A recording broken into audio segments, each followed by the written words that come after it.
Derne John Greenleaf Whittier night on the city of the Moor.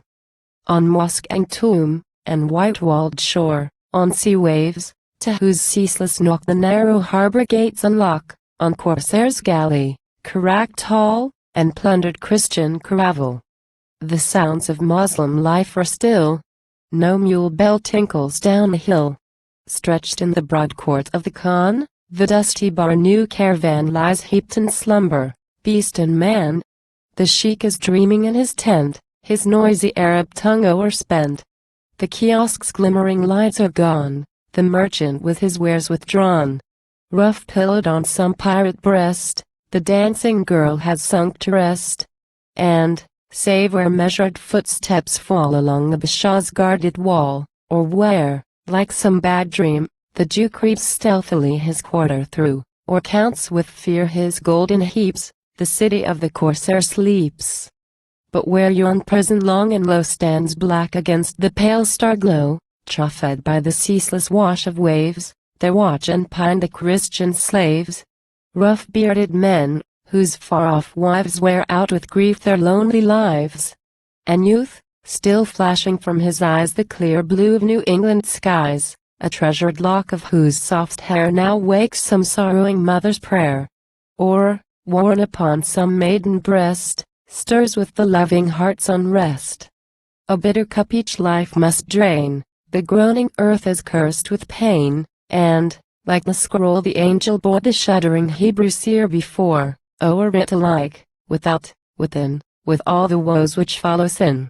But, bitterest of the ills beneath whose load man totters down to death, is that which plucks the regal crown of freedom from his forehead down, and snatches from his powerless hand the sceptred sign of self-command, effacing with a chain and rod the image and the seal of God. Till from his nature, day by day, the manly virtues fall away, and leave him naked, blind and mute, the godlike merging in the brute. Why mourn the quiet ones who die beneath affection's tender eye, unto their household and their kin like ripened corn sheaves gathered in? O weeper, from that tranquil sod, that holy harvest home of God, turned with quick and suffering, shed thy tears upon the living dead. Thank God above thy dear ones' graves, they sleep with him, they are not slaves. What dark mass, down the mountainside's swift paring, like a stream divides a long, loose, straggling caravan, camel and horse and armed man.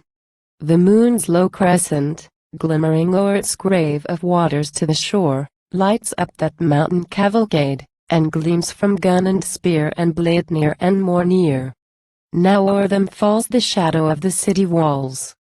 Hark to the sentry's challenge, drowned in the fierce trumpet's charging sound. The rush of men, the musket's peal, the short, sharp clang of meeting steel. Vain, Moslem, vain thy lifeblood poured so freely on thy foeman's sword. Not to the swift, not to the strong the battles of the right belong. For he who strikes for freedom wears the armor of the captive's prayers, and nature proffers to his cause the strength of her eternal laws. While he whose arm essays to bind and herd with common brutes his kind strives evermore at fearful odds with nature and the jealous gods, and dares the dread recoil which late or soon their right shall vindicate. Single quote he is done, the horn crescent falls. The star flag flouts the broken walls. Joy to the captive husband. Joy to thy sick heart, O brown-locked boy.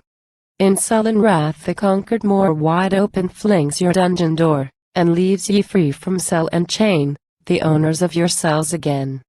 Dark as his allies desert-born, soiled with the battle's stain, and worn with the long marches of his band through hottest wastes of rock and sand, scorched by the sun and furnace breath of the red desert's wind of death, with welcome words and grasping hands, the victor and deliverer stands.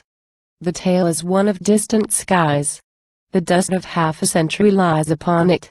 Yet its hero's name still lingers on the lips of fame. Men speak the praise of him who gave deliverance to the Mormon's slave, yet dare to brand with shame and crime the heroes of our land and time, the self-forgetful ones, who stake home, name, and life for freedom's sake. God meant his heart, who cannot feel the impulse of a holy zeal, and sees not, with his sordid eyes, the beauty of self-sacrifice. Though in the sacred place he stands, uplifting consecrated hands, unworthy are his lips to tell of Jesus' martyr miracle, or name aright that dread embrace of suffering for a fallen race.